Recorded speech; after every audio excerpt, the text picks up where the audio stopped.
Aujourd'hui, on sait tous ce qu'est un design system. Mais savez-vous comment le créer, le gérer et évaluer son succès? Quels sont les bons outils pour concevoir et débuter un design system? Comment évolue-t-il? Comment le maintenir à jour dans le temps? Existe-t-il des formations pour apprendre à concevoir et à administrer un design system? Eh bien, c'est tout ce que je vous propose de découvrir dans cette interview très intéressante d'Antoine Déhou, qui est Product Designer et Design System Manager chez Malte. Bienvenue dans Design Plus et bonne écoute. Design Plus. Design Plus.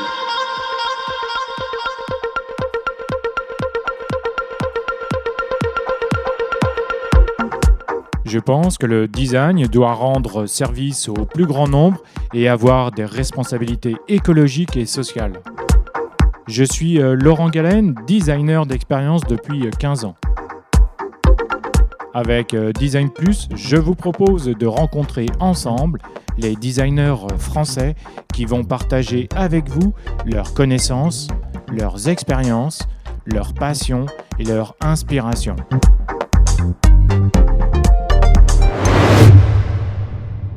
Salut Antoine, comment vas-tu? Salut Laurent, très bien, merci de cette invitation. Avec plaisir.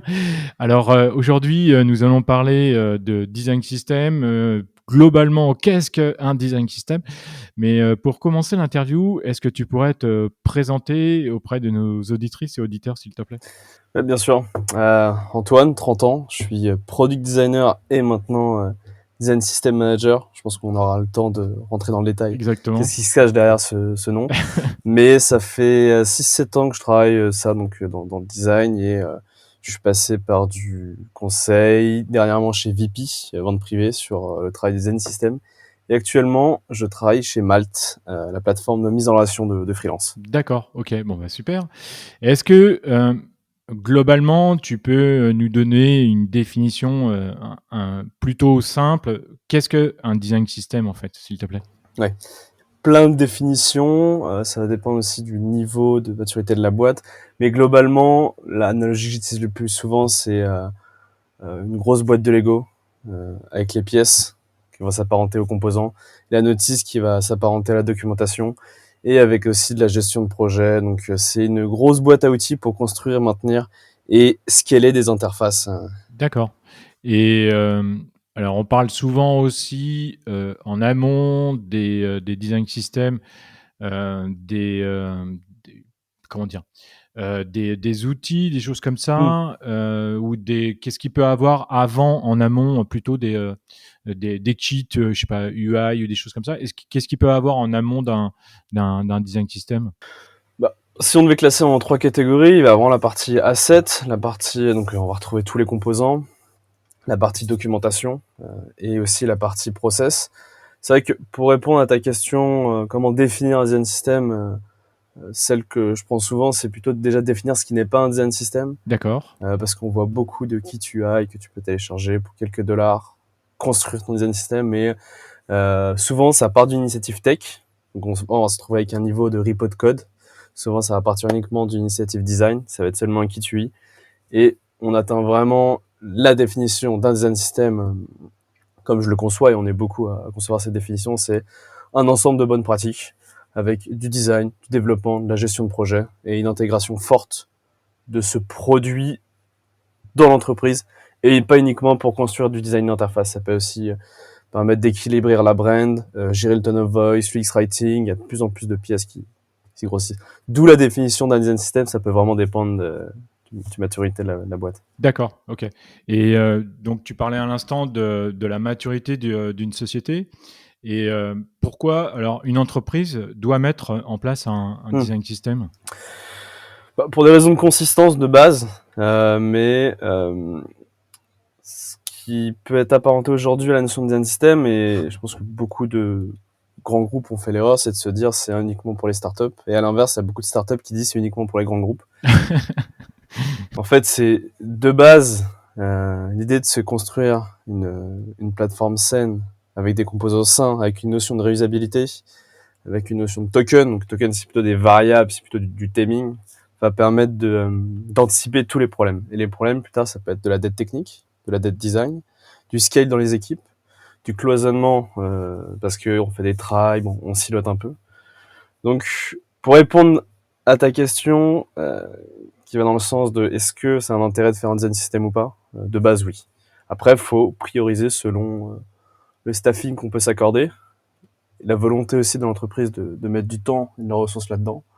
Mais aujourd'hui, un designer seul qui va bosser pour une startup, il faut qu'il commence à avoir une approche systémique et construire son design system. Même si il n'est pas lisible ou accessible à l'entité de ses collègues, parce qu'aujourd'hui tout le monde n'a pas un intérêt de bosser dessus. Ça a vraiment du sens que de démarrer sur une base saine. D'accord, ok. Et donc, pourquoi une entreprise devrait mettre en place un design system tu l'as un peu évoqué, mais Ouais. est-ce qu'il y a, il y a des enjeux stratégiques ou je sais pas, des enjeux design importants ou même techniques, des choses comme ça? Est-ce Il y a que... plein d'avantages qu'on peut regrouper sous différents chapeaux. Déjà, il y a l'enjeu consistance. Plus ton produit va évoluer, plus il peut se décliner sur différents formats. Avoir de la consistance pour garantir une expérience utilisateur sur toutes ces interfaces, c'est pratique. Prends le cas d'un Spotify qui va faire du multicanal, qui va avoir de l'app, de la télé, du véhicule, donc des patterns de navigation qui sont différents, mais qui doivent avoir un UI et de l'interface identique. Là, le design system, c'est parfait pour ce cas-là. Il y a le cas aussi scalabilité, aussi bien côté humain. Plus ton équipe va grossir, plus tu veux que il y a des guidelines, il y a des choses qui soient mises en place. Et aujourd'hui, un product designer dans une industrie comme Malte par exemple va passer plus de temps à faire de la discovery, à faire du test qu'à faire de l'UI.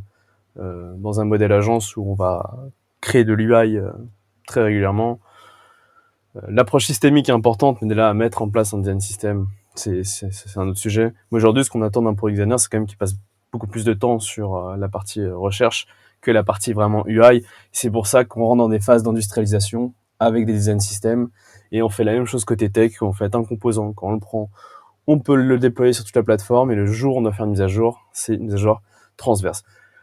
Donc derrière ça, il y a quand même un gain d'argent qui est assez satisfaisant pour une entreprise, qui est de mon dev, il va passer moins de temps, ou il va plutôt passer plus de temps à traiter des sujets complexes, et passer moins de temps à faire de la QA, des allers-retours.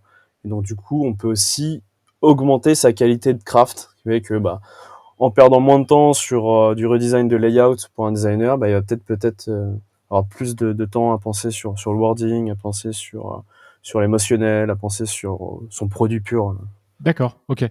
Tout à l'heure, tu parlais qu'un designer dans une entreprise pouvait au moins commencer tout seul, même s'il n'était pas visible par toute l'équipe et encore moins par le reste de l'entreprise. À ton avis, quelle est la première étape qu'un designer pourrait mettre en place pour démarrer, soi-disant, un design system? Peut-être que ça porte un autre nom. Ouais, parce que c'est très iceberg, le design system. Mais aujourd'hui, vu que le sujet se démocratise de plus en plus, qu'il y a des équipes qui sont de plus en plus staffées, on pourrait penser que c'est infaisable tout seul, que ça devient vite une usine à gaz. Moi, le conseil, c'est déjà, en tant que designer, penser à sa propre expérience utilisateur, surtout si on est tout seul. Et volonté de faire un design system, ça peut commencer par déjà se construire son petit kit UI proprement. Puis ensuite, on va gagner du temps sur la construction de l'UI, donc on va peut-être accorder plus de temps à la documentation. Puis ensuite, sur la documentation, on va permettre en termes d'ops et de flow, d'avoir une relation très simple avec le développeur, la tech, le produit. Et ainsi de suite.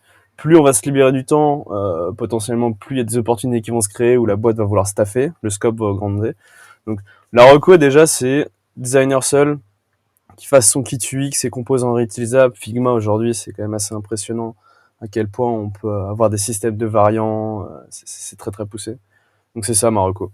Déjà un kit UI, puis ensuite de la doc, puis le scope augmente, puis le staffing augmente, puis il y a une émulsion autour du produit, puis ensuite on a le temps d'évangéliser, et ainsi de suite, et petit à petit, 3-4 ans après, avec un peu de chance, on se retrouve avec une équipe à plein temps sur sur ce genre de thématique. D'accord, ok, c'est intéressant. Euh, et d'ailleurs, tout à l'heure, tu parlais de Spotify. Euh, est-ce que, à ton avis, est-ce que c'est absolument obligatoire d'ailleurs de faire un design system pour une entreprise? Je pense à des grosses sociétés notamment, que ce soit américaines, internationales ou françaises. Est-ce que c'est obligatoire? Ouais.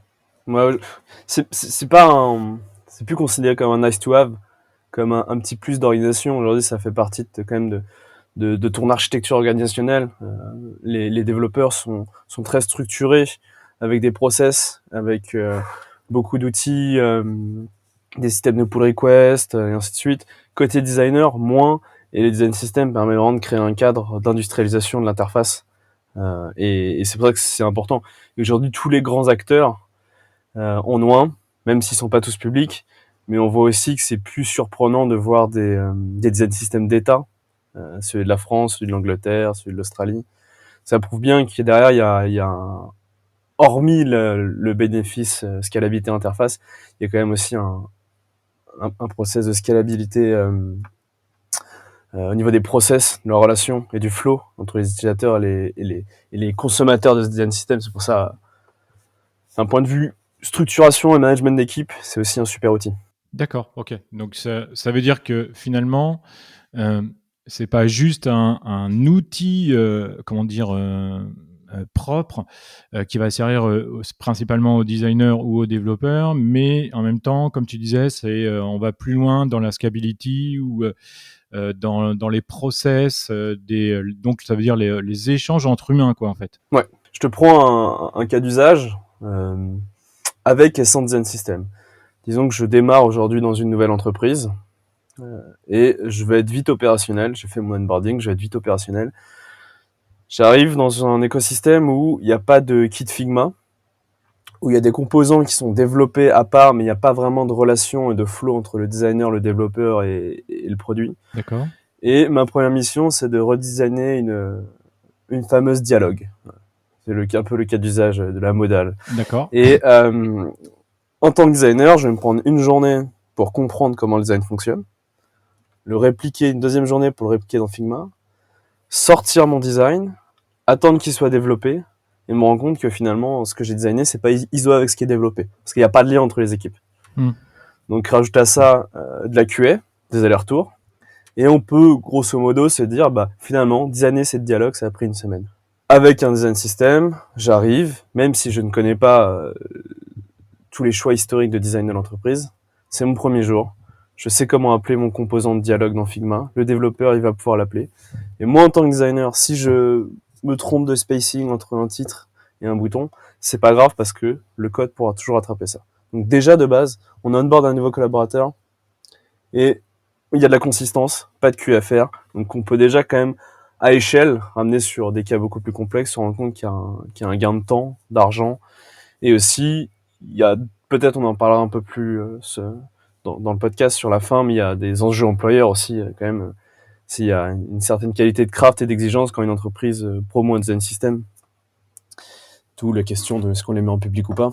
Voilà. Mais pour revenir sur le point, c'est pas que l'interface. C'est un gain de temps, de process. Et, les trois piliers, comme j'ai défini souvent dans mes présentations, c'est scalabilité, flexibilité et consistance. Et après, tu sous-détailles, mais l'idée, c'est ça. Ok, mais c'est super intéressant parce que c'est vrai qu'on s'imagine aujourd'hui, en tout cas même moi, je pense qu'on est plein de designers à s'imaginer ou à un peu croire, entre guillemets, qu'un design system, c'est juste un outil et finalement, ça va beaucoup plus loin que ça. Ouais. D'où aujourd'hui la création de postes à plein temps, Hmm. avec des intitulés qui peuvent être différents d'une boîte à l'autre. Tu vois le mien, enfin, ce qu'il y a sur ma fiche de poste, c'est Design System Manager. Mais mon rôle, c'est ça, c'est d'animer ce produit en interne, de garantir la consistance de toute l'interface, donc de discuter en transverse avec tous les product designers, voir toutes les itérations possibles, mesurer le coût de développement de certains composants versus la réalisabilité d'autres. Et là, c'est un travail vraiment en triangle avec les product designers dans leur coin, qui sont dans leurs produits, les développeurs qui eux sont aussi dans leurs produits et toute la partie roadmap. Ok, ce produit-là va se projeter dans une nouvelle fonctionnalité. Comment nous, côté design system, on l'anticipe pour en créer un besoin transverse et un pattern qui sera commun au reste de la plateforme. D'accord. Alors là maintenant, tu parles du rôle du design system manager. Puisque tu en parles, c'est intéressant d'y venir. Donc ça veut dire que du coup, tu fais des interviews au sein même de l'équipe design ou en dehors pour évaluer un petit peu les besoins de chacun. Comment ça se passe? C'est ça. Ça différents niveaux. Les niveaux de maturité design system de ton entreprise. Typiquement, quand j'étais chez VP, la boîte existe déjà depuis 20 ans.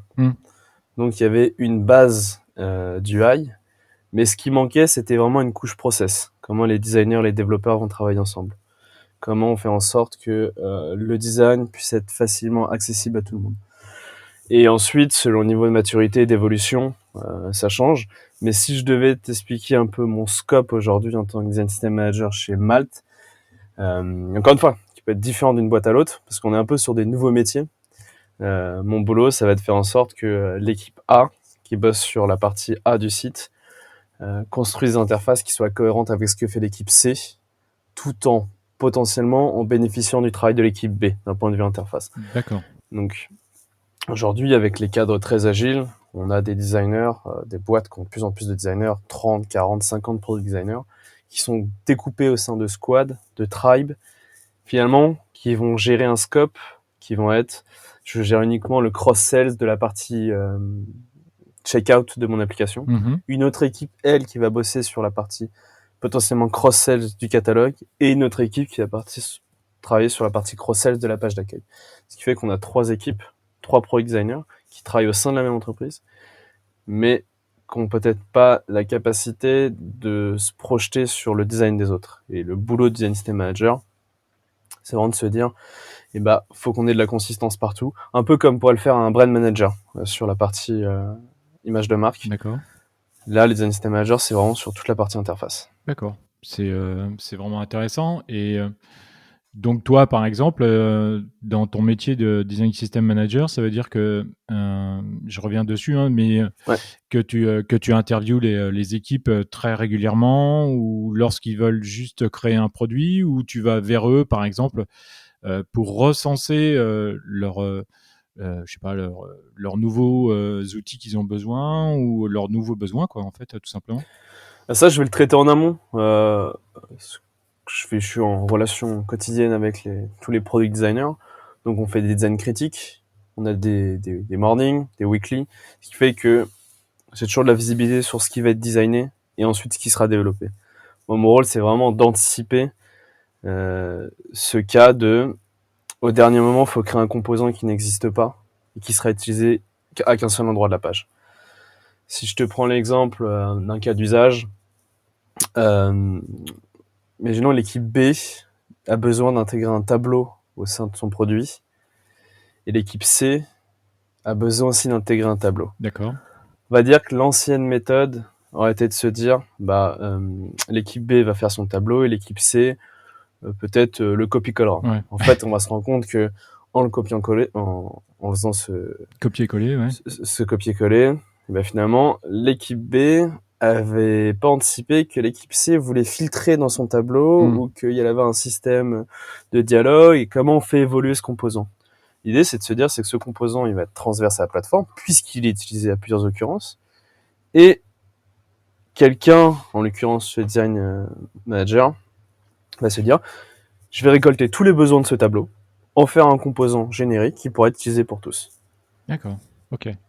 Et c'est ça l'idée. L'ancienne méthode aurait été de se dire tout le monde fait du design dans son coin et on essaye d'avoir un minimum de cohérence d'interface. Mais aujourd'hui, l'approche d'un système, si on rentre dans la partie plus technique, c'est que tout est lié au sein des mêmes connecteurs. Si demain je mets à jour le tableau, ça va le mettre à jour sous l'interface part, sans que produit ait à intervenir de manière indépendante. Si demain je veux mettre à jour la couleur des boutons, et ça le mettra à jour sur toute la plateforme, comme aujourd'hui on le fait sur des librairies Figma.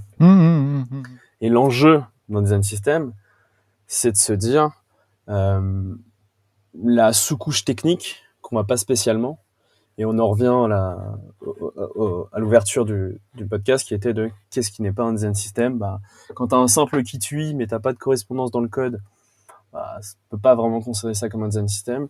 Mais quand tu as que du code mais tu n'as pas de guideline côté design, on peut pas vraiment non plus considérer ça comme un design system. D'accord, ok. C'est super intéressant. Et donc, toi, en tant que product designer, forcément, tu fais beaucoup de recherches Ouais, dans ton rôle de design system manager. Et j'imagine que tu crées aussi des composants et après des échanges avec les différentes tribes ou les différentes teams de chez Malte, par exemple. tout à fait, ouais. Bah, y a une partie qui est très delivery, qui va être maintenance delivery Figma. Maintenance delivery Figma, les mettre à jour. Dernièrement, Figma a fait toute une mise à jour avec les props et tout. Bah, c'est l'occasion aussi de tout recliner les librairies, rendre les accès en delivery, faire des reviews des maquettes, regarder qu'est-ce qui est cohérent, qu'est-ce qui est cohérent pas. J'essaye de limiter mes reviews à vraiment de la consistance design system. Je veux pas aller challenger les choix produits qui sont faits parce que en fait c'est pas mon rôle et que si même mon côté product designer me donne envie de le faire. Mais je vais essayer plutôt de comprendre les problématiques et comme ma position à la fois transverse et opérationnelle me permet d'avoir un regard sur tous les écrans qui passent et en même temps aussi d'avoir les mains dans la machine, et bah je peux créer des points de relation entre bah en fait ton composant si tu le modifies un peu, il sera scalable et il sera utilisé par l'autre. Et pour faire ça, il y a toute une phase de recherche, de compréhension, de se dire bah finalement dans 6 mois où est-ce que vous projetez. Je vais aller prendre un peu les user research à droite à gauche, des équipes déjà faites, pour que moi aussi j'arrive un peu à anticiper des futurs besoins que les produits n'ont pas encore analysés parce qu'ils ne se rendent pas compte que le besoin peut être transverse. D'accord, ok. Euh, alors là, on va parler un peu composition d'équipe parce que tout à l'heure, tu disais que en démarrage, tu disais que effectivement, une équipe de design system peut être composée, etc., peut se recomposer. C'est des choses qui se font aujourd'hui. Là, aujourd'hui, dans ton équipe dédiée au design system, vous êtes combien? Design plus. Aujourd'hui, on a un développeur à plein temps, D'accord. ce qui est déjà un certain confort, parce qu'on peut itérer sur les composants, on ne fait pas juste de livrer une version. Et il y a moi qui suis à plein temps aussi côté design, avec une casquette product designer, UI designer, et aussi une casquette un peu PM, parce que le produit, je l'organise autour de sprints de 2 semaines, on va calculer la complexité de nos composants, je vais créer une roadmap pour donner plus de visibilité aux gens qui consomment les design systems. Donc aujourd'hui, on est 2. Mais le vrai challenge, c'est les différents modèles de design system. Nous, on veut pas être juste uniquement client, on livre du design system. On pousse beaucoup sur l'inner sourcing, ce qui fait qu'on incite les développeurs de chaque équipe à crafter eux-mêmes les composants. Quand ils ont un besoin, les composants, ils vont le faire eux-mêmes. Et pour moi, ça a 2 intérêts. C'est que de un, on bosse sur un sujet en commun et ça anime un peu la communauté design system au sein de l'entreprise. Et de deux, Mhm.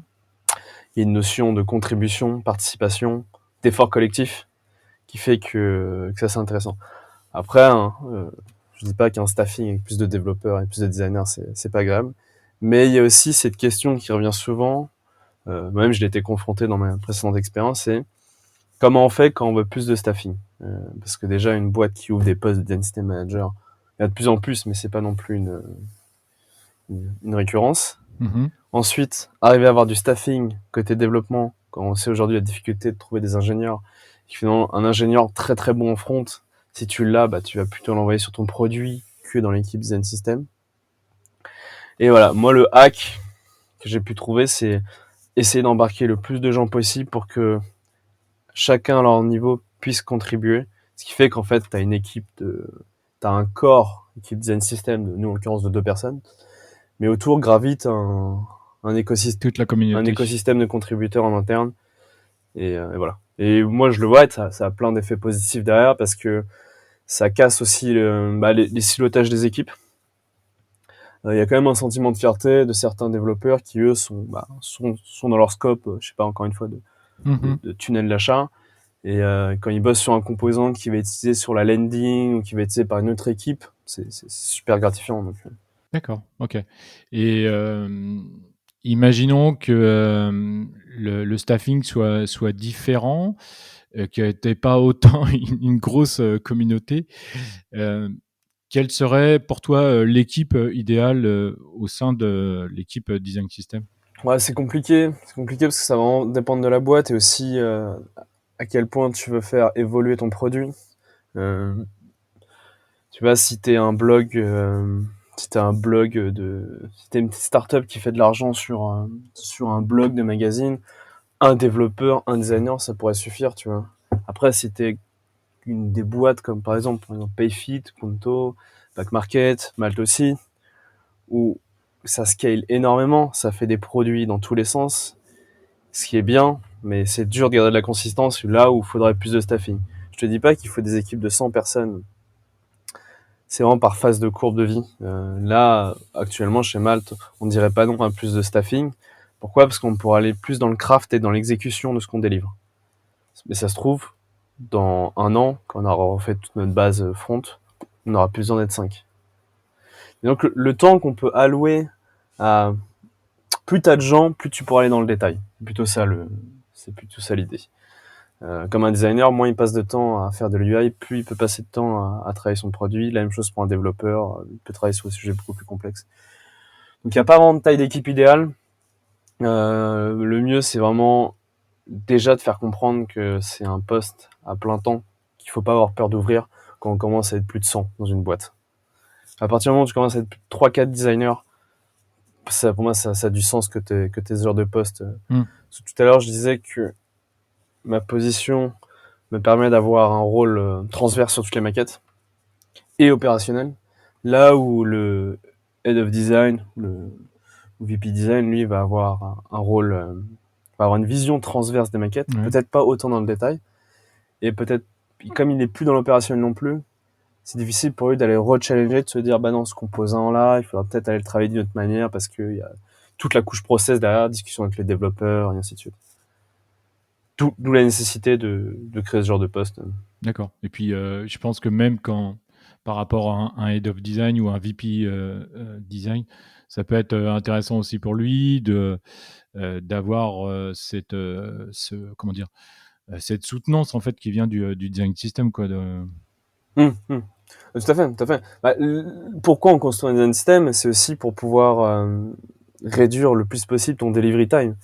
Quand tu es capable de sortir une page de formulaire en une journée et que tu sais que tu n'auras pas de temps à perdre sur la QA et que tu as juste de la donnée à plugger derrière côté back-end et un peu de front-end, tu vois, c'est trop bien.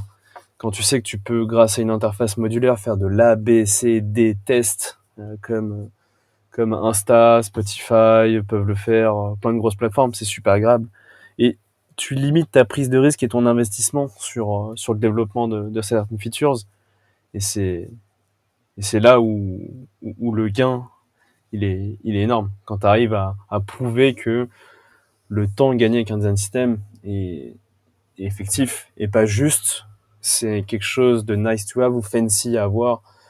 Parce qu'on en parlait avant, il y a toute une partie ops et workflow entre les humains qui est super importante, et le design system vient répondre à une vraie problématique qui était on bloque, il y avait une asymétrie d'information entre le design et le développement, c'était installé, et aujourd'hui on a quasiment le même langage, on parle de système de composants, on parle de système de variables ou de styles ou de tokens, et le design system a joué un rôle justement pour briser ces frontières.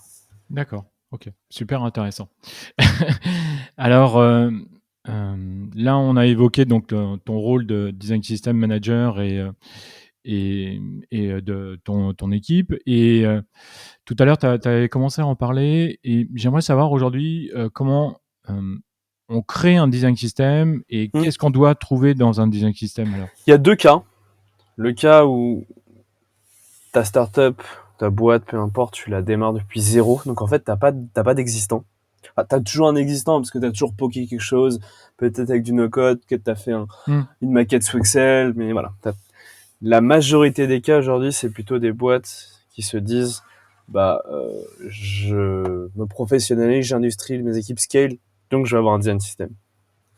Là, demain, t'es design system manager, tu viens d'arriver dans une boîte qui n'a pas de design system, mais qui est déjà en place depuis 2-3 ans. Tu vas te lancer déjà dans une phase d'audit. Tu vas regarder l'existant. Et ta phase d'audit, ça va permettre de définir ton scope. Est-ce que tu veux que ton design system soit uniquement mobile, web, et back-office, le marketing? À quel point ton scope va être grand? Et ce que tu veux auditer, ça va être déjà le basique, ta liste de composants. Moi, à l'époque, j'avais fait ça dans un Excel.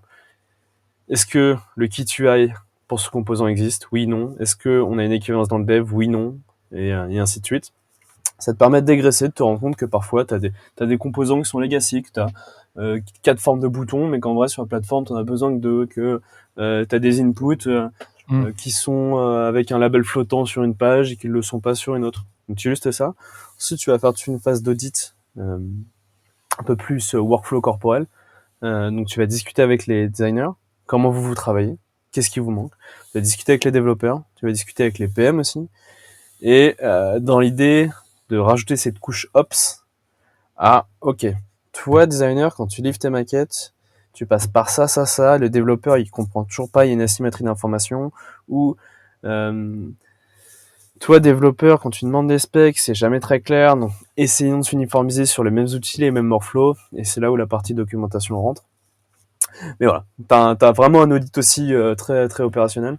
Et une fois que t'as fait ce grand listing, bah c'est là où tu vas définir ton scope et à quel point tu veux t'investir et à quel point tu auras besoin de ressources. Aujourd'hui,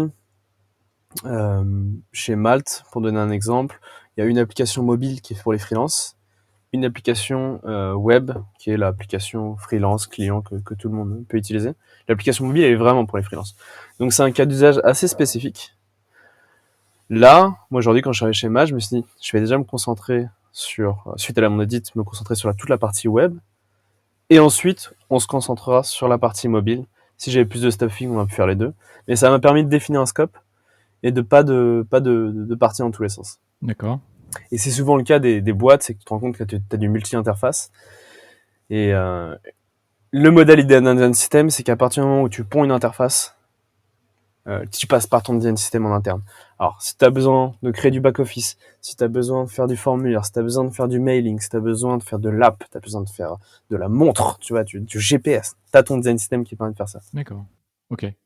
Et est-ce qu'il y a des grandes rubriques qu'on peut retrouver dans un design system? C'est plutôt des chapters, plutôt des grandes catégories. D'accord. Donc ouais, tu vas avoir la partie UI avec toutes les règles d'utilisation, la partie dev avec toutes les règles d'utilisation et comment on build, comment on appelle tel ou tel composant, comment on le construit. La partie pattern qui est transverse, ça va être plutôt qu'est-ce qui se passe quand je fais une erreur, comment je gère mes empty states, à quel moment on lance un skeleton ou on lance pas un skeleton. C'est des décisions que ça qui doivent être décidées avec une vision technique, mais aussi avec une vision design. Et c'est là que tu vas retrouver ça. Et ensuite, tu as vraiment la partie plus ops, qui va être, finalement, ça peut être un niveau très simple, mais comment on gère les maquettes dans Figma? C'est quoi le naming? La même chose, comment j'ai besoin de faire une contribution, comment je le fais? Est-ce que c'est un système de tickets? Qu'est-ce que je dois ping et tout? Donc, c'est vraiment un ensemble de bonnes pratiques. Un ensemble de pratiques divisé par des chapters, un chapter design, un chapter dev et un chapter ops documentation qui fait un peu le pont entre tout ça. D'accord. Ok. Tu viens de nous parler de lister l'existant et comment on définit donc, comment on priorise en fait de ce qu'on doit mettre dans un design system? Ta liste d'existants va te permettre un peu de lister ta dette, où est-ce que tu veux aller, tu vas te construire ta roadmap, et ensuite la priorisation elle va se faire déjà par quoi commencer. J'en parlais précédemment, le scope que tu veux t'accorder, qui peut participer, qui veut participer, et cibler les bons stakeholders. Aujourd'hui, qui va être ton sponsor? Ton head of design, je l'espère, mais à la tech aussi, il faut que t'aies de l'engineer manager qui comprend la démarche. moi, ce que je conseillerais pour une boîte qui est réticente à construire un design system, parce que elle se dit c'est du coup des moyens et qu'on veut pas créer une nouvelle équipe, c'est plutôt de se dire qui veut le faire, qui veut pas le faire. T'as toujours un designer ou un développeur qui veut le faire parce que c'est une approche très logique de travailler. Et de se dire, ok, bah là, on va faire un pilote. On va peut-être uniquement, travailler avec une approche systémique sur notre produit. On l'impose pas à tous les autres, mais nous, on fait déjà ça.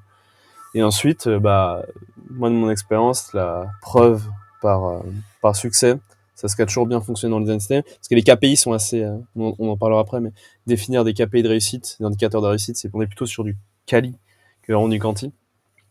Et ça te permet ensuite d'aller cibler les bons stakeholders et tes sponsors qui sont eux seront prêts à te défendre auprès des équipes, à redescendre l'information et éviter euh, la perte de consistance. Où aujourd'hui, quand je suis product manager et que je veux build une nouvelle features, ben je sais que je devrais passer par le design system parce que on me l'a un peu imposé, mais en même temps, il y a beaucoup de raisons pour, enfin, il y a pas beaucoup de raisons pour que je l'utilise pas non plus. D'accord, Donc c'est ça la priorisation. d'accord. Ça va vraiment dépendre. Si on devait faire une matrice, c'est l'ambition que l'entreprise veut mettre dedans, donc du coup le staffing.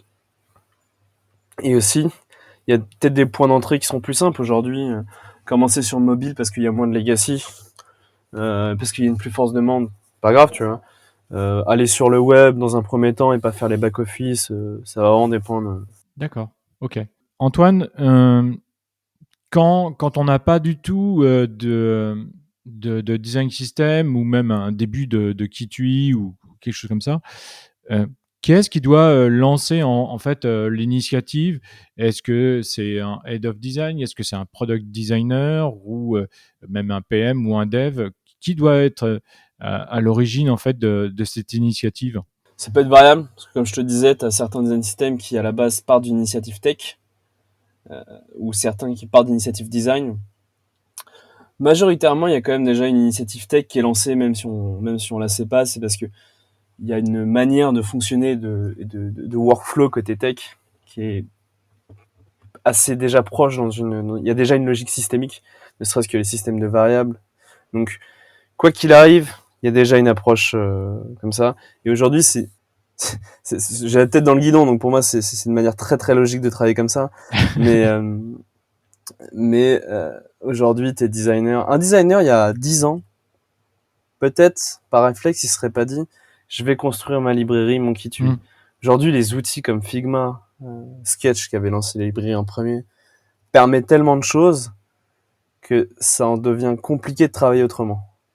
Donc aujourd'hui, bon, je suis plutôt optimiste, mais de plus en plus, l'initiative, ça va plus devenir un standard qu'une initiative poussée par les gens. Et vu qu'il y a de plus en plus de gens qui sont culturés aussi à l'approche d'un système, c'est que si tu veux un front est déjà plutôt moins sensibilisé à ça, un designer est plus ou moins sensibilisé à ça. Donc les gens qui peuvent lancer l'initiative, c'est ça. Un head of design, lui, peut se dire, ah, il faudrait qu'on améliore les process parce que mon équipe scale et comment le faire. Un head engineering, ça peut être la même chose. D'ailleurs, je passe un temps fou à recruter des développeurs, à les sourcer, et finalement, on est toujours là à régler des bugs à droite à gauche d'interface de front.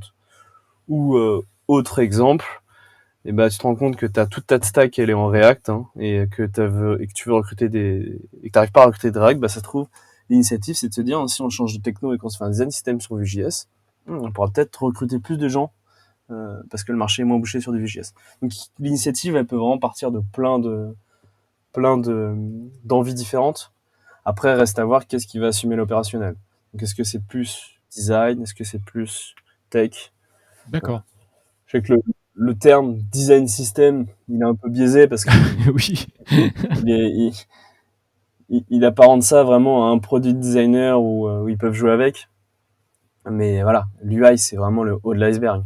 D'accord. Et tu parlais de design system à l'initiative du monde tech, donc des développeurs ou d'ingénieurs. Est-ce que toi, tu l'as constaté dans certaines entreprises, ou même dans lesquelles tu n'as pas du tout travaillé, où justement le design system était vraiment l'initiative des développeurs ou de la tech, quoi, en fait? Ouais. Tu sais quand il a l'initiative de la tech et que les designers sont pas mis dans la boucle, t'auras toujours des inconsistances entre les maquettes que tu sors et ce que tu auras sur le web.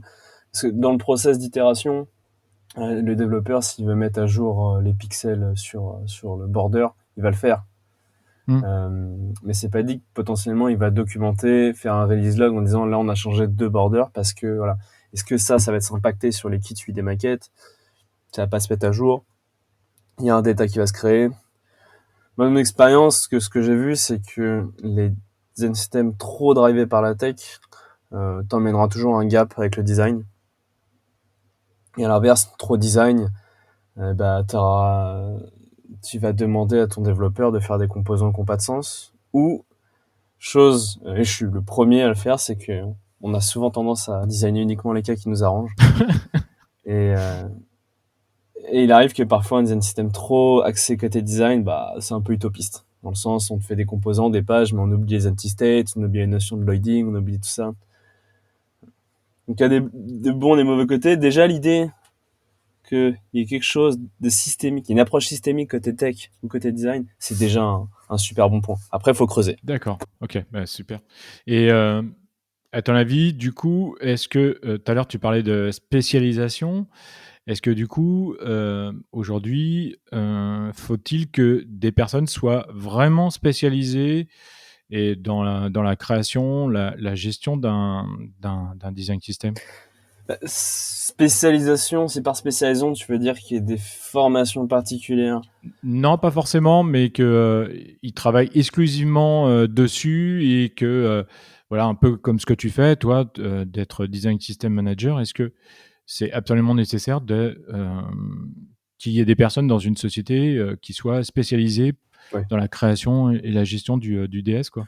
Bien sûr, à partir du moment où tu as plus de 3 ou 4 designers euh, qui vont bosser sur une interface commune, mais pas avec les mêmes problématiques produits, ça devient nécessaire. Ouais. Ça devient nécessaire. Parce qu'en fait, tu vas passer un temps fou.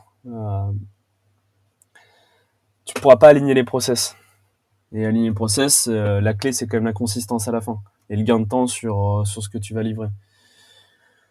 Donc, une personne à plein temps, aujourd'hui, c'est pas du luxe. En fait, si on est capable d'ouvrir 15 postes de product designer, on est capable aussi d'ouvrir un poste de product designer. Mais aujourd'hui, c'est des postes qu'on va plutôt appeler individual contributors. Vu que tu es rattaché avec une équipe, tu es très transverse.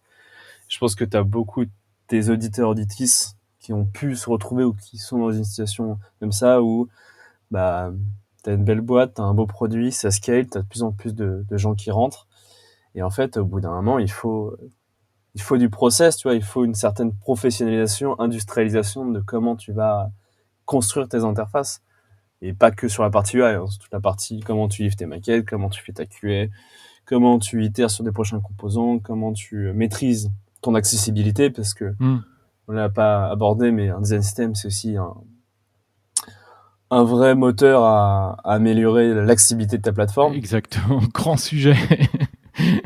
Voilà. L'avantage de ça, c'est que voilà, tu te rends compte que tes boutons, tu as un problème de contraste. Hein, je prends des exemples très standards, mais problème de contraste. Grossièrement, on met à jour le design, ça met à jour le code et toute ta plateforme est améliorée. Sans une approche systémique, tu vas peut-être passer 3 semaines à aller checker page par page si ton bouton était mis à jour. Et passer ces 3 semaines-là, t'as pas envie d'investir. T'as pas envie d'investir ce coût. Et donc du coup, tu fais que de repousser tu vois, ton audit d'accessibilité, par exemple. Ouais, tout à fait. Ouais. Comme je disais tout à l'heure, un design system qui roule bien, ça pousse les designers et les développeurs à aller plus dans le détail, aller plus dans le craft. On voit beaucoup de plateformes avec de la micro-interaction, de la micro-animation, ce genre de choses, parce que ça a été standardisé pour eux dans leur process. Ils se disent, là, j'ai 10% alloué à ça, je vais me faire un petit éclat sur une animation qui sera consistante avec toute la plateforme. Que quand tu es dans du delivery, et que 60% de ton temps, il a été fait parce que les maquettes sont pas à jour, les masters sont un peu lourds à utiliser, ou il n'y a pas tous les composants, tu perds un temps fou en production et tout. Donc, c'est ça aussi. D'accord. Et je pense que ça peut être intéressant en plus par rapport à l'accessibilité, si on fait appel à une société spécialisée ou à un designer spécialisé dans l'accessibilité, finalement, il n'a plus qu'à checker le design system et pas l'ensemble des sites ou l'ensemble des produits, apps ou Hmm. sites en interne, sites en externe, etc. C'est ça, ouais. Là, oui, c'est une autre point on peut aborder, c'est pourquoi avoir un design system. Je t'ai beaucoup parlé de l'intérêt workflow, process, scalabilité. Mais quand tu bosses avec beaucoup de boîtes externes, c'est aussi très agréable de pouvoir leur livrer pas seulement un kit mais vraiment du code qui est déjà prêt, euh, des process, documentation. Ils savent à quel point ils peuvent utiliser l'interface, mais aussi ça limite le doute. Typiquement, si on dit que tous nos patterns de boutons ils sont en bas à droite et que c'est écrit dans la doc, ton prestat externe, t'as pas besoin de l'onboarder pendant 6 mois pour qu'ils comprennent que ces boutons, ils les mettra en bas à droite. Ouais, d'accord. Ce qui est quand même aussi un gain de temps et qui est très lié à pourquoi certains design systems sont publics, pourquoi d'autres sont privés. C'est surtout que c'est un outil qui est pas que usage interne, c'est un outil. Des communications externes aussi. Exactement, exactement. Ce qu'on pourrait, c'est ça que je te parlais d'un peu du scope du design system, c'est qu'aujourd'hui, côté anglo-saxon, États-Unis, c'est un peu différent parce qu'ils ont plus industrialisé cette partie que nous pour le moment. Et quoi que ça commence à arriver en France, c'est que le design system aujourd'hui, il est très associé à une notion produit-interface. Mais en vrai, ça permet de faire des ponts entre le design et le développement. Ça permet aussi de faire des ponts entre le produit et le marketing, entre le produit et la brand, entre tous ces process. Et je pense qu'aujourd'hui, ça a dû t'arriver plusieurs fois de te dire ah, j'ai besoin de logo de telle boîte et tu tombes sur un kit presse qui est pas à jour depuis 3 ans, tu vois. Ouais, Alors que les designers ont accès à ces assets, ont accès à ces logos dans les librairies Figma, dans les outils qu'on a aujourd'hui, tu vois. Donc c'est plutôt de se dire finalement comment on centralise, on a un peu ces one source of truth euh, qui permettent de te dire ok, j'ai besoin d'une information sur le design, je sais exactement où la trouver. Et on est tous sur l'entité design system, et par contre, chacun a son scope spécialisé, quoi. La brand a son scope, le produit a son scope, le marketing a son scope, le X-Writing a son scope. Mais l'idée que tout soit régi dans la même définition du design, tu vois, ce design de mots, design de son, c'est ça qui est le plus, le plus challengeant, et c'est ça qui est le plus intéressant. Quand tu arrives à avoir ce modèle, le design system couvre tout ce qui est potentiellement visuel pour ton entreprise, c'est excellent. ouais, ouais, je me doute. Ouais. Ouais. Et est-ce que tu penses que chez Malte, par exemple, vous avez atteint ce niveau de perfection ou ce niveau de design system qui est pris par tous les services et utilisé par tous les services? Non.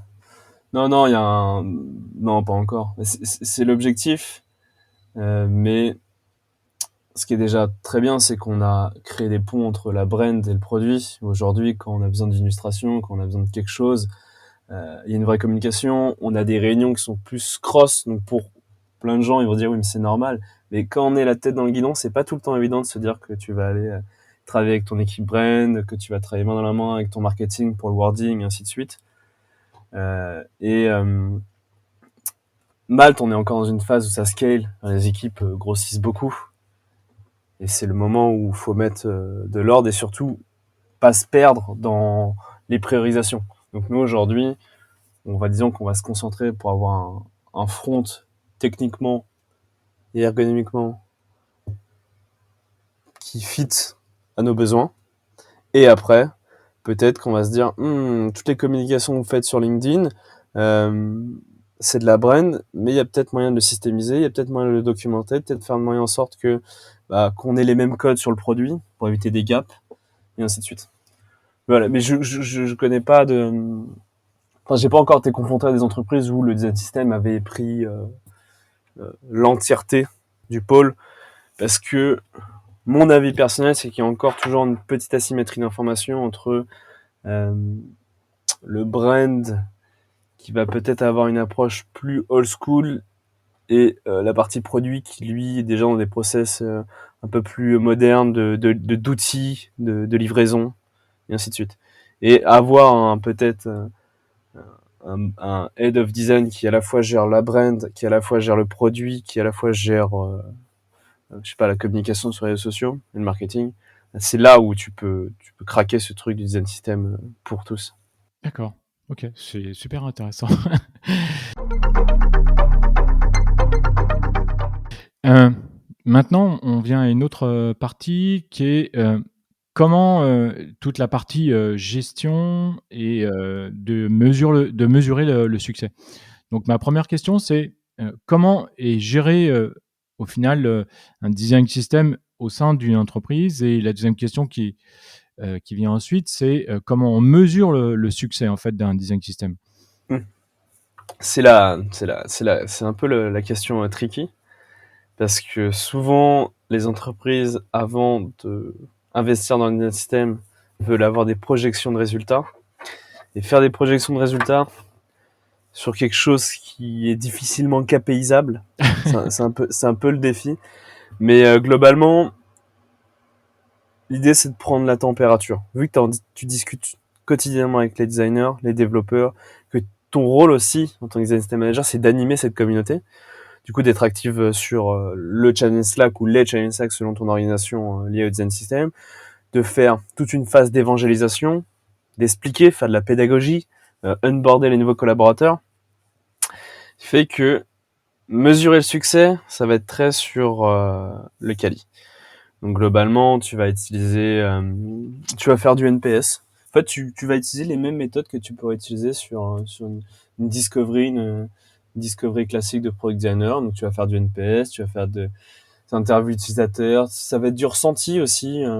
Aller voir tes équipes de designers et de développeurs et te dire, bah, ce projet l'année dernière, qui est un peu similaire à ce nouveau projet-là, toi qui étais dedans, est-ce que tu trouves qu'il y a un avant-après avec le design system? Oui, non, tu récupères des verbatim, tu construis une présentation et tu discutes et tu remontes ça à tes stakeholders.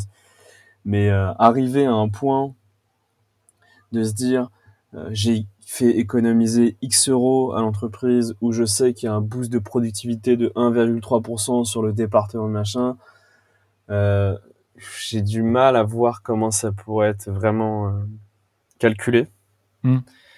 Et surtout, c'est important d'avoir cette approche KPI pourcentage au centime près, mais je suis pas sûr que ça soit la philosophie qu'il faut apporter à la logique et à l'approche design system. D'accord. Et la première question, c'était comment gérer aujourd'hui Ouais. un design system au sein d'une entreprise. Que, oui, quels sont les Mmh. outils, je sais pas, ou comment on gère au quotidien un design system. T'as une stack qui devient plutôt assez commune au niveau des outils. Aujourd'hui, c'est Figma. Hmm. Figma, bon, il y a encore un peu d'Adobe XD, mais globalement Figma. Ensuite, là où Figma, tu vas produire ton design, tu vas le livrer. Encore, Figma est quand même en train de prendre aussi ses éplins. Donc, globalement, Figma, outil de conception. Il te faut un outil où mettre ta documentation. Parce que la documentation, on a brièvement abordé ce sujet, mais c'est peut-être pour moi la partie la plus importante du design system. Donc, quand on voit souvent passer des design systems publics, c'est leur documentation qu'ils mettent en avant. Hmm. C'est pas spécialement leur key UI ou leur ou comment ils l'ont codé. C'est la fameuse notice que je parlais au début avec les Lego. Et ça, tu as des outils comme 08 euh, qui sont des CMS tout simplement pour plugger avec Figma qui permettent de faire de la documentation. Mais ça peut très bien être fait dans Figma, ça peut très bien être fait dans Confluence pour les plus courageux. Ou même Notion, je crois Notion a une template design system. Voilà. Mais l'outil, je te dirais qu'il est assez enfin, il n'est pas primordial. Ce qui va être important, c'est vraiment le process et la collaboration entre les différents départements. Moi, je suis très attaché à réduire cette asymétrie d'information entre le développeur et le designer. J'ai souvent entendu le coup du ça prendra 3 semaines à faire. Alors, parfois, c'est un petit fixe CSS ou le designer cause pas remonter de ticket au développeur parce qu'il se dit ça va être trop compliqué. Ou voilà. Donc c'est ça aussi cette partie de documentation qui est utile. Et l'organisation ensuite, moi l'organisation avec le développeur avec qui je collabore, Kevin, on est en sprint 2 semaines sur Jira où le jour d'avant de démarrer le sprint, moi j'ai mes design system review qui sont point toutes les 2 semaines avec toute l'équipe design où je vais leur montrer ce qui a été réalisé. C'est un peu un release log en plus détaillé. Les prochains sujets sur lesquels je vais travailler, et c'est là aussi ils peuvent m'en monter des futurs besoins. Et à partir de ces futurs besoins, je vais construire mon backlog que ensuite j'appliquerai sur le prochain sprint. Ça peut être des sujets du style mise à jour du besoin d'un nouveau composant selectable, une carte qu'on peut sélectionner ou mettre à jour ça. Ça, moi, je traite la demande, je centralise, je la passe un peu dans ma moulinette qui est ma matrice d'usage, qui est complexité versus récurrence. On va pas passer 3 semaines à développer un composant qui est utilisé une seule fois sur l'interface. C'est pour ça que tu verras souvent des toggles natifs sur les applications mobiles, parce que de ce que j'ai compris, c'est que c'est très chiant à développer et que parfois, si t'en as que un dans tes CGU, ça sert à rien de le faire custom. D'accord. Voilà. Et après, c'est vraiment de la méthode agile classique, hein, du ticket, du weekly avec les développeurs, un système en sprint. L'objectif, c'est de donner le plus de visibilité à tout le monde. Plus t'as de la visibilité, plus t'auras de la contribution, plus t'as de la contribution, plus tu peux crafter des belles choses. Et après, voilà, c'est une boule de neige qui grossit, qui grossit. D'accord. Ok.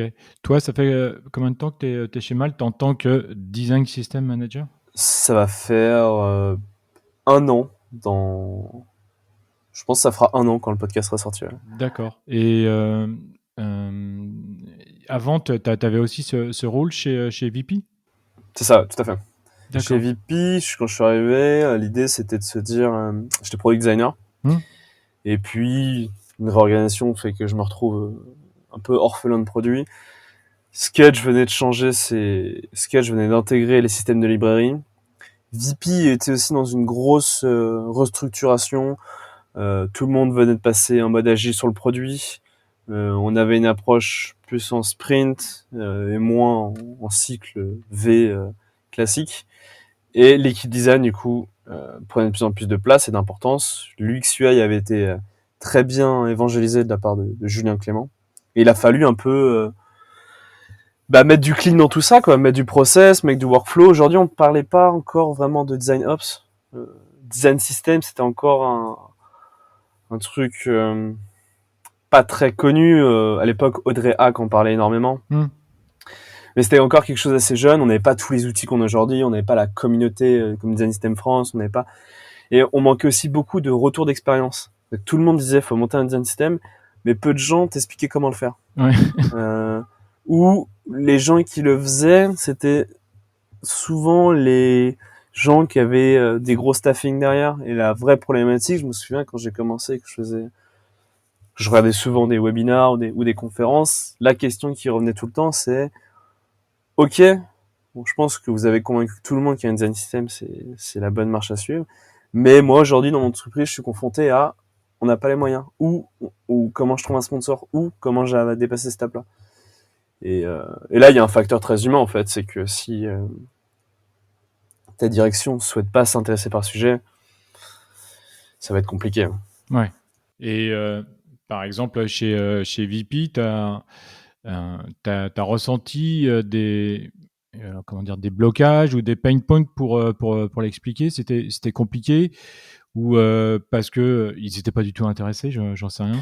Il y a eu j'ai eu mon sponsor, j'ai eu mon stakeholder, le ancien head of design Julien, qui s'est dit, en fait, ouais, ça a du sens, je vais lui faire confiance.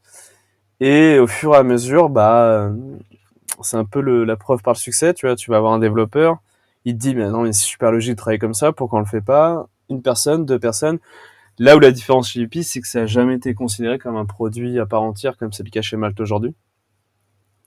Ce qui amène de la complexité pour arriver à staffer des gens dessus. T'es avec des développeurs qui en fait le font un peu en best effort et le font pas spécialement parce que c'est leur objectif. Mais ce qui crée du coup une communauté très solide parce que quand tu évangélises beaucoup, beaucoup, beaucoup, et quand un peu le running gag du gars qui vient toquer à ton Slack et qui te dit ton composant il est bien, mais est-ce qu'il est compilé design system? Après ils font et au bout d'un moment ça commence à passer. Et moi sur la fin j'ai pu voir des projets où le design system avait fait gagner un temps, notamment sur la partie theming. VP à l'époque avait racheté plusieurs concurrents et il fallait qu'on ait le site en noir, en violet, en rose. Et pour faire du theming, à un moment, on a dû reswitcher en violet. Enfin, ça nous a pris une semaine versus une semaine en staffant 3 personnes. Et c'était plus de la vérif que vraiment du travail versus ce truc-là qui a pu prendre 6 mois et cracher plus de 300 000 euros avec des QA, des développeurs, des PM, tu vois, toute une machine à gaz. Et voilà. Et je sais que quand je suis parti, VP a passé la seconde et a ouvert un poste à plein temps de design system manager parce que le produit, l'outil plaisait. Et il y a rien de plus satisfaisant de t'entendre dire des gens en back office ou des gens qui sont sur Zone Stack te dire moi aussi j'en veux un parce que ils se rendent compte qu'il y a eu un écho, que ça fait gagner beaucoup de temps, que la relation designer-développeur-PM, enfin, globalement, est très fluidifiée. Et c'est un succès quand t'entends ouais moi aussi je veux mon design system. Et là le challenge c'est de leur dire non on veut un participe au design system, on l'adapte pour le back office, mais n'en recrée un pas de ton côté parce que c'est l'autre sujet. Moi j'ai pu être confronté, c'est que bah quand j'avais fait mon audit chez VP, je m'étais uniquement concentré sur le front parce que quand j'allais dans le back, en fait, tu te rends compte que tous les développeurs avaient leur propre kit UI. D'accord. Et faut retourner le problème. Tu te dis, ok, si t'as plein de développeurs qui font leur propre kit UI avec seulement 2 ou 3 utilisateurs, l'idée c'est pas de leur dire arrêtez tout, c'est plutôt de leur dire en fait viens contribuer. Intelligence collective, inner sourcing, viens contribuer au gros design system, mais te lance pas dans ton initiative tout seul parce que t'as tout ce qu'il faut, t'as la motivation, t'as l'envie de faire avancer les choses, mais là tu le fais d'une manière isolée, non systémique et c'est dommage. D'accord. Et du coup, les développeurs à cette époque-là, ils t'ont écouté? Ouais, côté front, ça a vraiment bien pris. Il y a une initiative qui a voulu te lancer aussi côté back office. Et voilà, je pense que chez VP, ce qui a le KPI qui a fait que ça a bien été intégré de la côté tech, c'est la relation designer-développeur. Peut-être plus de place au doute en fait. Quand tout est déjà sur une grille de 8, quand tu as des styles de texte qui sont ultra définis, quand ton grid, ton stacking, tes manières de construire les pages, c'est très standardisé, et surtout quand on a bien défini c'est quoi les do et les don't, et bah ton développeur il y a quasiment plus de QA à faire, et les QS ça peut être souvent des moments de tension, tu vois, parce que il y a des cas qui n'ont pas spécialement été pensés par le designer, où tu as le développeur qui va prendre des libertés parce qu'il se dit ah ça j'aime pas ça donc il va le faire.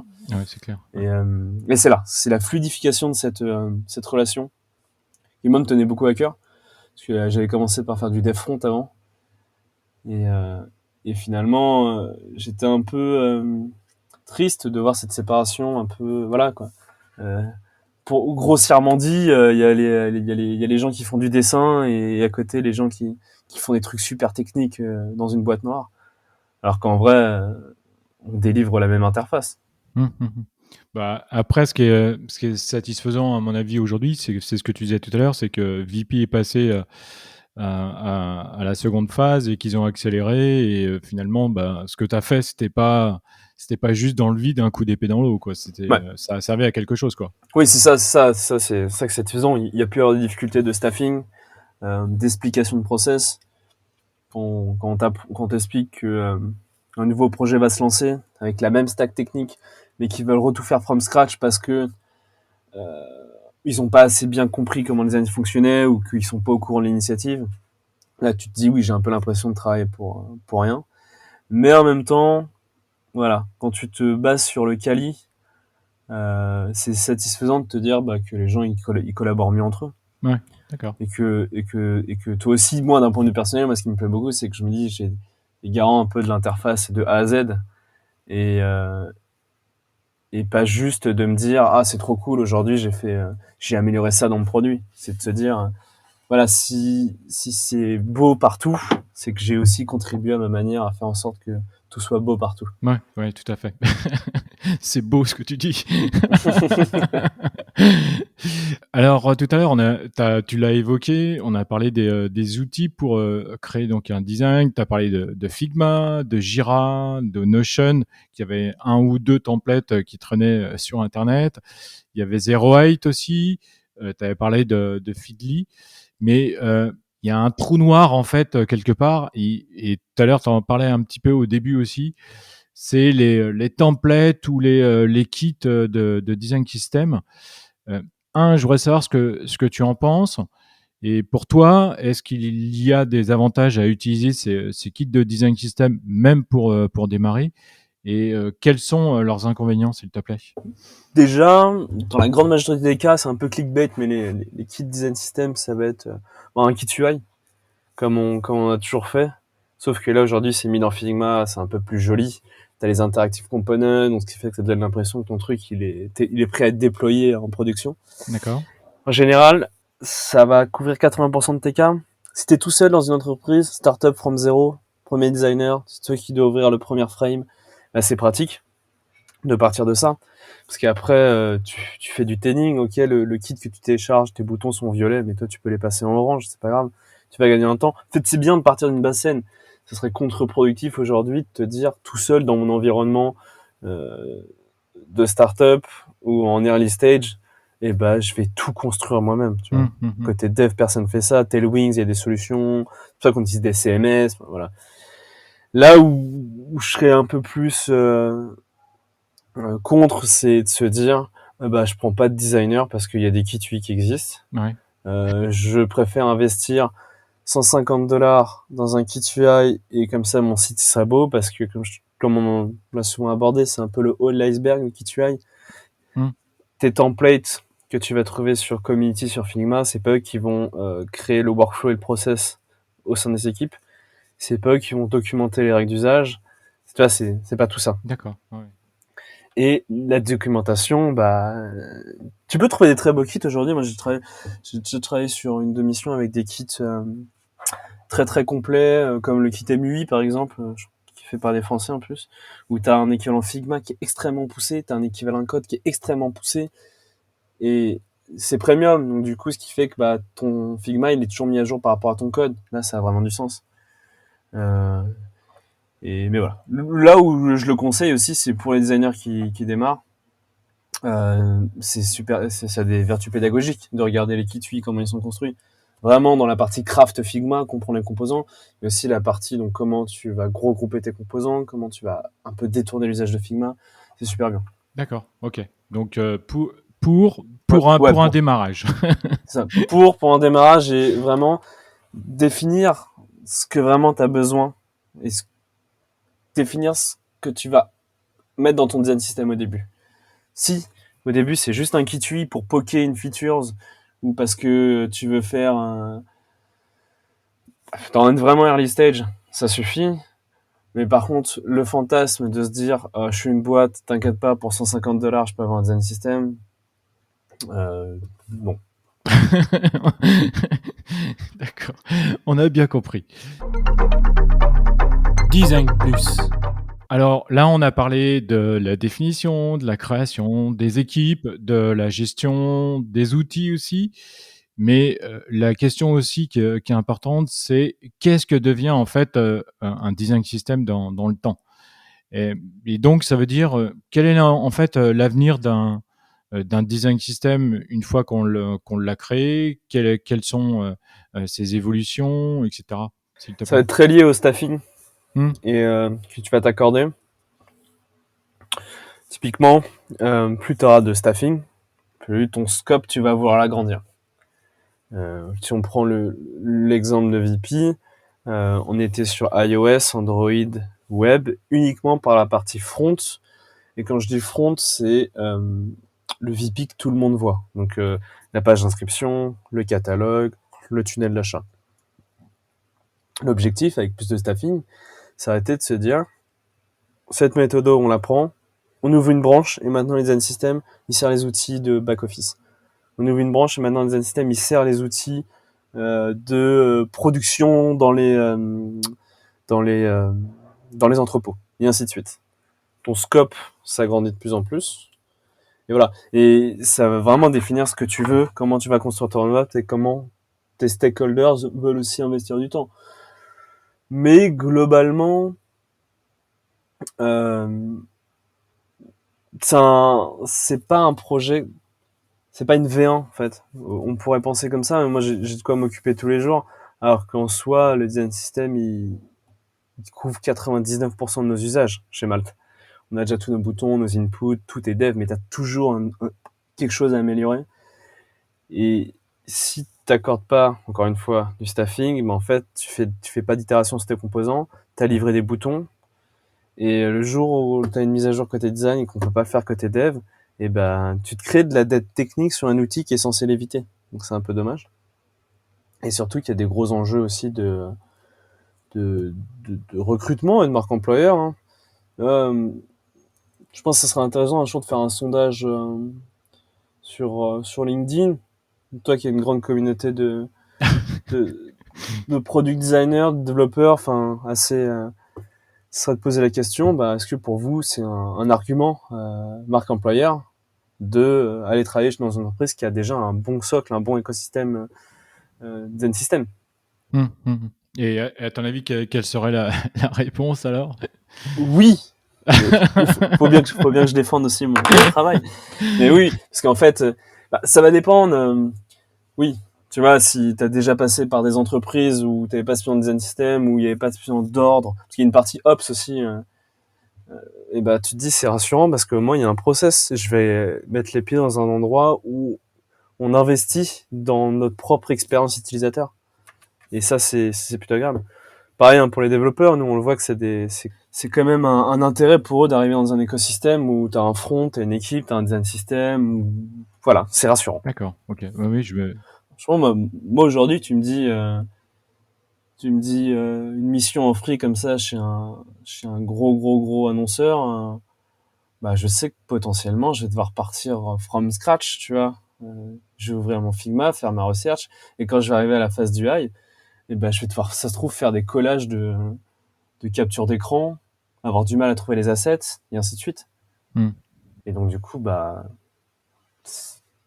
c'est un peu énervant mentalement de pas avoir ça. Ouais, je me doute complètement. Ouais. Effectivement, c'est plus encourageant quand il y a déjà une bonne base.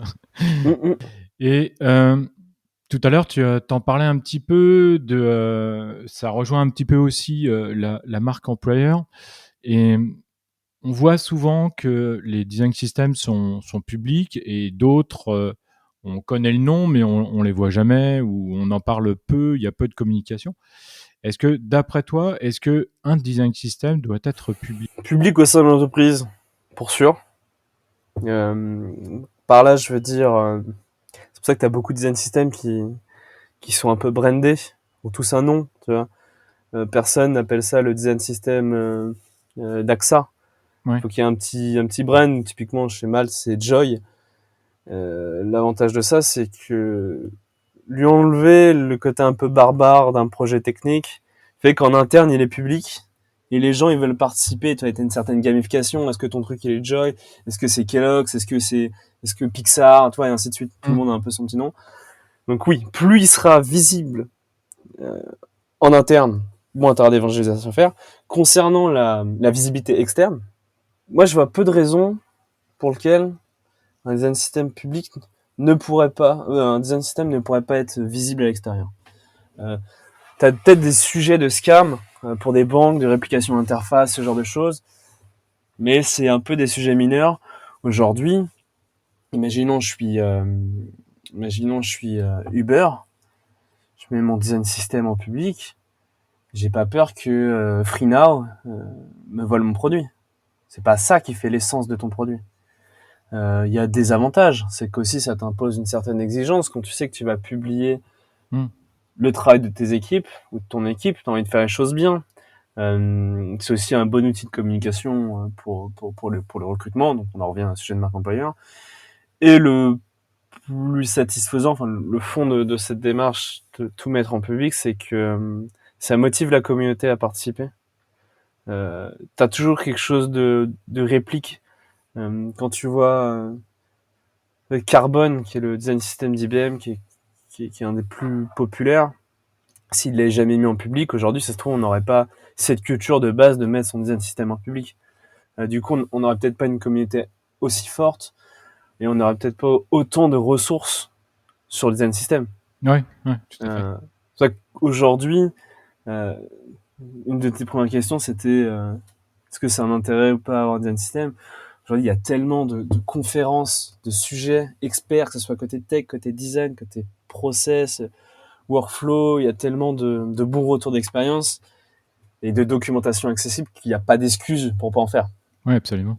J'aurais pu comprendre il y a 4-5 ans, peut-être tout le monde n'était pas... C'était dur de trouver des profils où c'était encore assez flou, t'avais pas envie d'investir, mais aujourd'hui, tu vois, ce serait un peu comme dire, il y a 15 ans, si tu voulais faire du Photoshop, soit tu le craquais, soit tu faisais un crédit.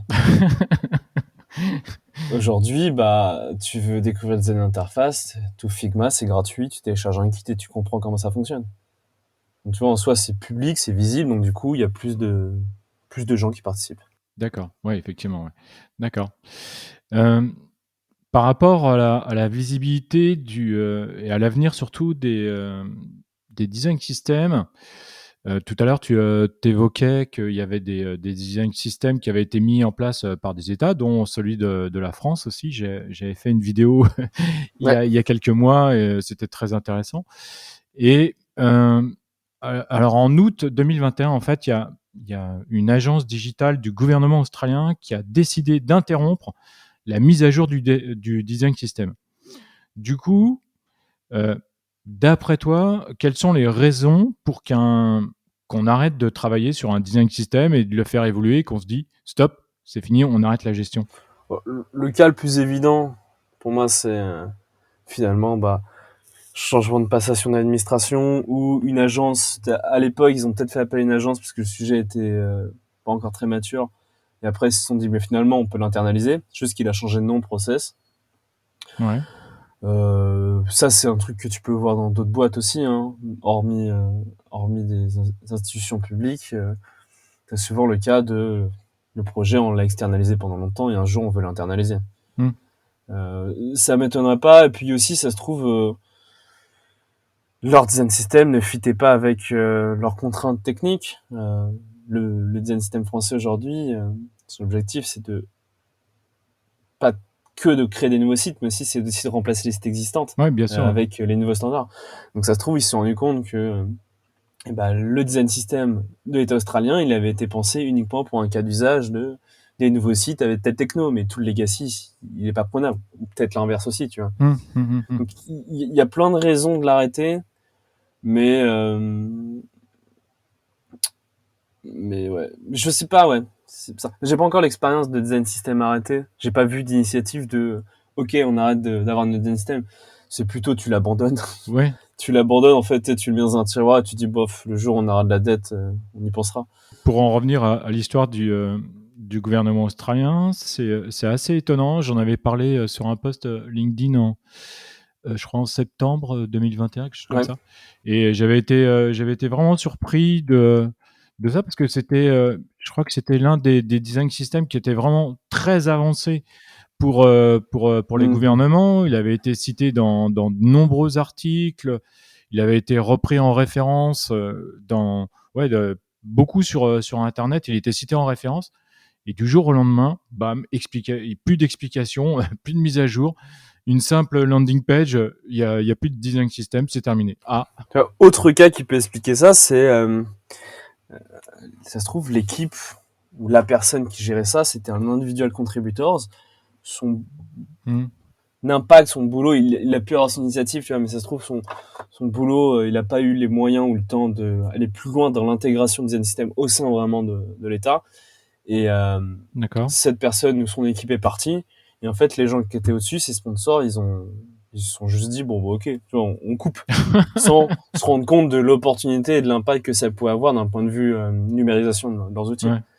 Ça serait pas étonnant que ce soit ça aussi, tu vois. Ouais, mais je sais pas, je suis étonné parce que vu la popularité de ce design system, je suis assez étonné parce qu'ils avaient vraiment beaucoup d'avance. Ils étaient bien en avance par rapport au design system français, par exemple. Et ils avaient, je crois, genre 3 ans, un truc comme ça d'avance. Donc, je sais pas, j'ai jamais compris le. Bon, bref. C'est des gros sujets, hein, c'est des gros sujets. Hein. Là, j'ai vu un post il y a pas longtemps. Euh, oui, le design, c'est pour le système de design, parce qu'en France, on dit système de design pour celui de l'État. Ouais. C'était ouais, une budgétisation à 3 millions d'euros. Ouais, c'est ça, ouais, c'était. Ouais, Et dans les 3 millions d'euros, faut comprendre que derrière, bah, ça va être va falloir évangéliser, expliquer qu'il y a plein d'administrations, pourquoi faut utiliser ça et puis ça. Faut aussi expliquer à toutes les agences externes que l'État avec elle. Enfin, c'est pas juste se dire 3 millions d'euros pour faire 4 boutons, ça fait cher. Là, il y a vraiment tout un truc de process, d'aller comprendre, auditer techniquement est-ce qu'on peut rajouter, adapter le design system. Parce que, en termes de stack technique, le design system français, ça doit être quand même un sacré. Ça doit être quand même un sacré nœud. Ouais. Ah oui, oui, tout à fait. Ils ont pour la mise en place, je crois qu'il y a eu 2 ans, tu vois. Donc c'est pas négligeable. Hein, ils ont quand même passé du temps. Ils l'ont pas fait du coup comme ça sur un claquement de doigts ou du jour au lendemain. Quoi. Il y a une volonté de la part de certains dirigeants dans les administrations, emmenés certainement par les designers. Et il y a eu des équipes UX, Product, UI qui ont travaillé dessus. Donc, il y avait une véritable volonté. Donc là, c'est ça. Ouais. Là, ça coche plein de cases pour le numérique. Hein. Faire un design système français, c'est que tu pourrais avoir une approche systémique sur tes enjeux d'accessibilité. Absolument. Donc, en tant que site d'État, bah, t'as pas le choix. Exactement. Enfin, en tout cas, faut en être un très bon élève. Exactement. T'as tous les sujets il suffit de le voir sur beta.gouv, ces projets numériques, l'État, il y en a 10 000 qui sortent par an, et on peut pas tout internaliser, donc avoir de la consistance des règles d'usage à donner à tes prestataires externes, c'est excellent. Il y a une notion aussi de coût. On bosse mieux, plus intelligemment et on va plus loin. Enfin, il y a beaucoup de choses qui finalement te dit que si l'État met des moyens et de l'argent dans le design system, pourquoi moi, mon entreprise de 100 personnes, je le ferais pas? Oui, absolument. Je suis absolument d'accord avec toi. Oui, c'est une très bonne référence et voilà, si eux le font, pourquoi pas moi? Absolument, tout à fait. Là, depuis 1 an, 2 ans, il a vraiment prend beaucoup de place et j'aime bien le mettre en avant, l'utiliser comme exemple. Tu sais, on a tendance un peu à tacler un peu la lenteur administrative, process, que on sait pas faire. Et là, c'est que ça prouve d'exemple que c'est plus si de niche que ça, la méthodo et l'approche design system. Ouais, et c'est un beau coup de revers pour la France. Je trouve que c'est vraiment très très bien.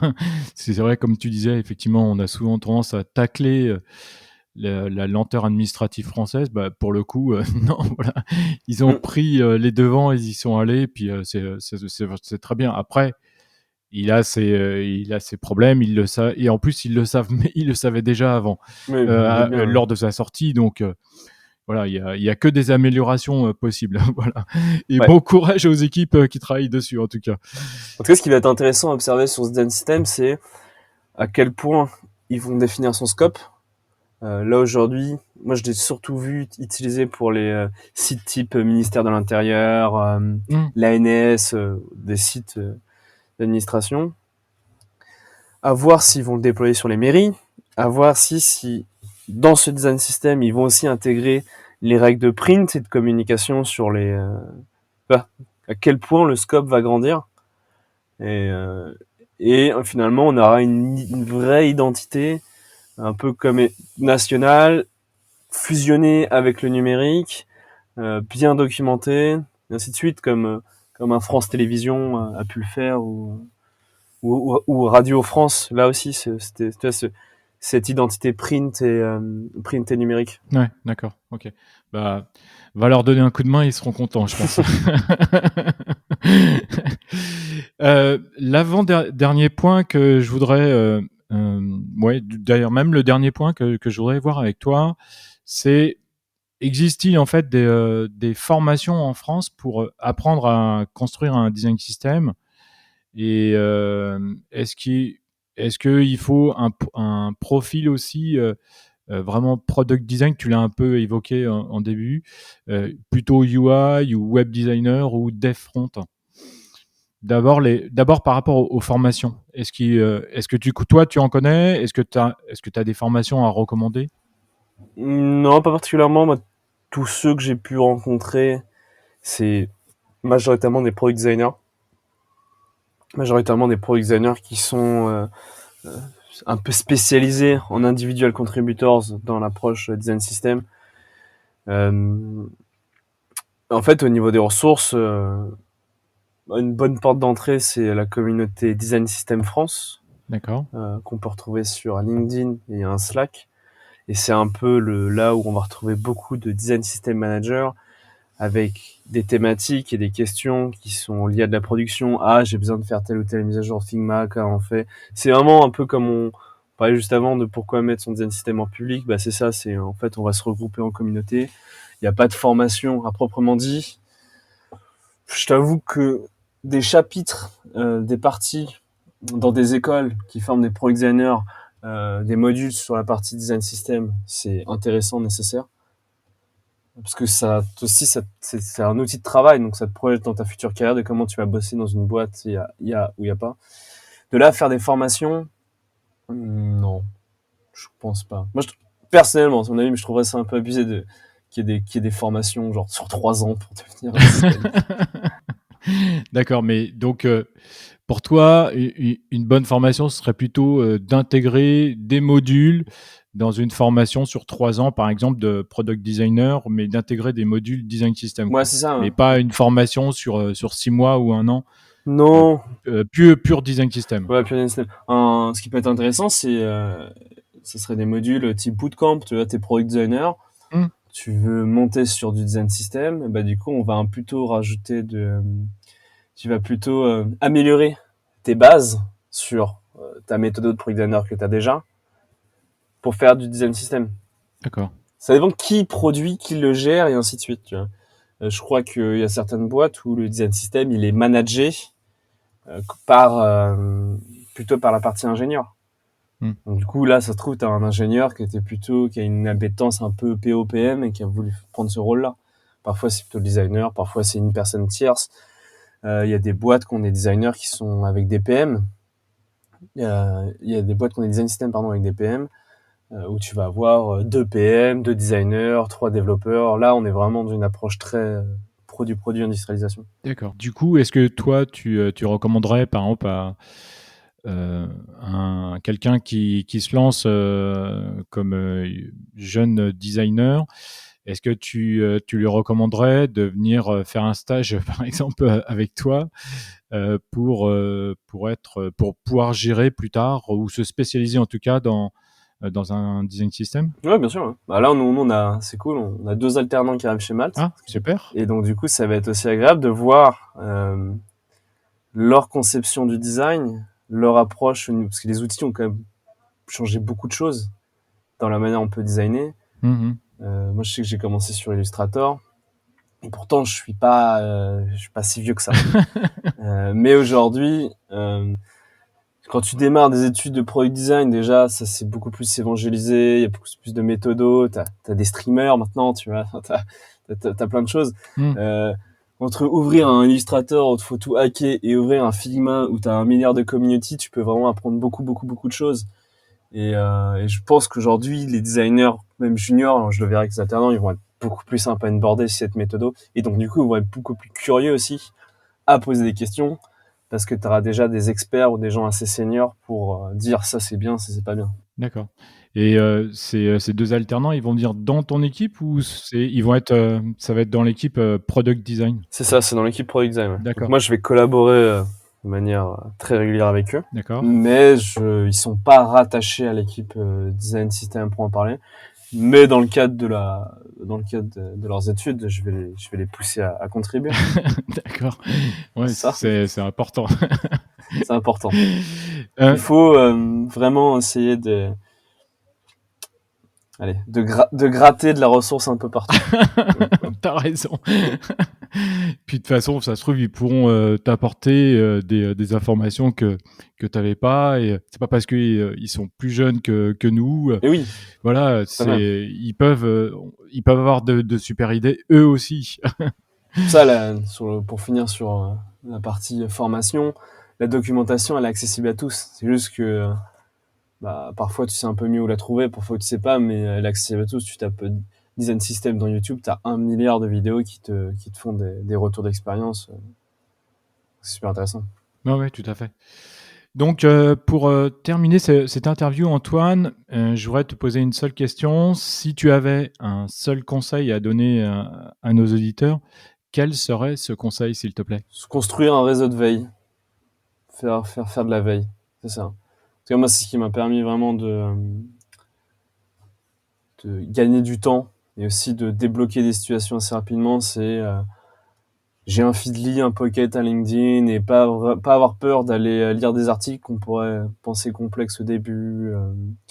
Et le conseil que je pourrais donner aux designers, plus aussi si gens qui veulent s'intéresser au design system, c'est pas avoir peur d'aller regarder un peu aussi la technique. On ne demande pas aux gens de développer, mais d'aller regarder des librairies de composants déjà développés, de regarder un peu comment ça fonctionne, avoir un regard un peu plus tech aussi de la chose, ça aide beaucoup. Mais le plus primordial, c'est faire de la veille. Avoir ses bonnes sources. Il y a des très bonnes newsletters aujourd'hui. Il y a A-Design, il y a Sidebar.io. C'est un peu de veille chaque jour quotidiennement fait qu'au bout d'un moment, on est face à une problématique, un process, on se dit « Ah non, mais ça, je l'ai lu quelque part, ça, il y a un outil qui permet de faire ça. » Ou ça, il y a déjà eu un study case là-dessus. C'est mon seul conseil. D'accord. Et est-ce que toi, sur LinkedIn, par exemple, tu partages des ressources où les gens peuvent venir s'abonner pour voir ce que tu proposes ou des choses comme ça? Je devrais, pas dans le sens où mon but c'est d'être un micro-influenceur, mais plutôt dans le sens où j'ai beaucoup consommé de ressources de gens qui le faisaient sans spécialement volonté pécuniaire ou de visibilité. Et donc du coup, faut que je prenne le réflexe de le faire régulièrement. Je le fais en interne, D'accord. avec mes proches, avec mes collègues, toujours partager des articles. Sur LinkedIn, moins, parce qu'après l'algo, c'est l'algo. Ouais. Mais pour redonner un peu à la communauté ce que j'ai appris, ce serait aussi de moi de participer à ma manière. Donc c'est quelque chose que tu vas peut-être remettre en place d'ici quelques semaines, quelques mois. C'est ça. Alors, faut juste que je cherche un peu d'automatisation dans tout ça. Ouais, d'accord. Ok. C'est juste ça. D'accord. Eh bien, merci beaucoup Antoine d'avoir participé et d'être venu sur Design Plus. C'était vraiment très intéressant. Je sais pas, tu as peut-être un mot de la fin Merci beaucoup pour l'invitation. C'est cool que tu ouvres à des sujets qui peuvent être considérés niche aujourd'hui, mais que finalement impactent tout le monde. Tes auditeurs, auditrices, t'as des product designers qui veulent aller bosser dans des scale-up, start-up, grands groupes, ils seront potentiellement confrontés à ça, comme tes précédents épisodes sur l'X-Writing ou l'user research. C'est bien parce que ça met un peu la lumière sur des choses qu'on considère de niche aujourd'hui, mais qui en vrai font partie du process de toutes les boîtes de design, de produits aujourd'hui. Donc merci à toi de donner de la visibilité à ces sujets. Je remercie beaucoup Antoine qui est venu échanger avec moi sur le design system. J'espère que vous aurez appris certaines choses et que cet échange vous servira pour construire ou bien faire évoluer votre design system. Merci d'avoir écouté cet épisode. J'espère que cet épisode vous a plu. N'oubliez pas de le partager autour de vous sur LinkedIn, Instagram, Twitter, Facebook et ailleurs. Je vous invite aussi à noter le podcast sur votre plateforme d'écoute et d'écrire un commentaire sympa pour le faire grimper sur votre plateforme. Et pour ne pas rater les prochains épisodes inédits, pensez à vous abonner. À bientôt sur Design Plus. Salut!